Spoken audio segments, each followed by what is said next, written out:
Hi Highlands Church, this is Pastor James. I'm out here at the beautiful cross on a beautiful sunset evening, and I'm reflecting on a scripture from Romans 12, where Paul teaches the early church about how to move forward with their relationships that have gotten a little bit tricky.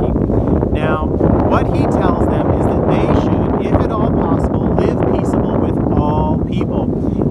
The reality is that recently you may have noticed that the people around you aren't perfect. In fact, there's some terrible things that some people that you have been close to might have been saying. What I want you to hear is the words that Paul told the early church, is that we should do everything we can to live at peace with one another.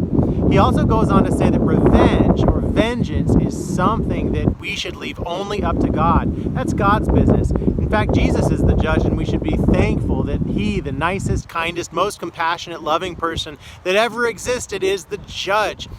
That's up to God. Our job is to not take revenge with anybody.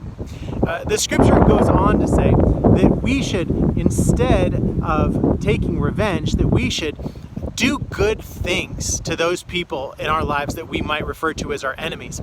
And it says that what this does when we do good things to people is it transforms them, it changes them. Another way of saying it is that heaps burning coals upon their head. It is a stark, it is reality, it is a gut check for people, and it changes people.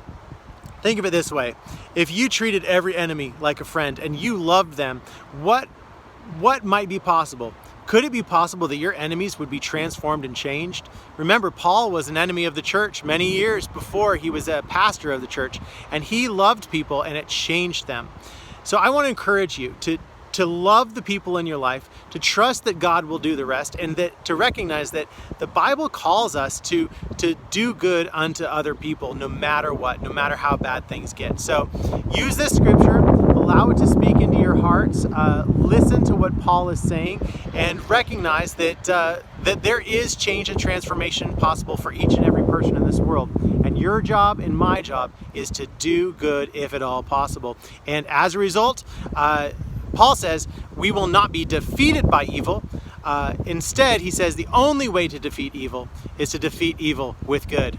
And so don't let evil change you into a person that does harm or hurts other people, but instead, you be the person that is called, no matter what, to love other people, care for other people, and pour goodness into the lives of every single person, even the people that you might recognize as opposed to you and on the other side.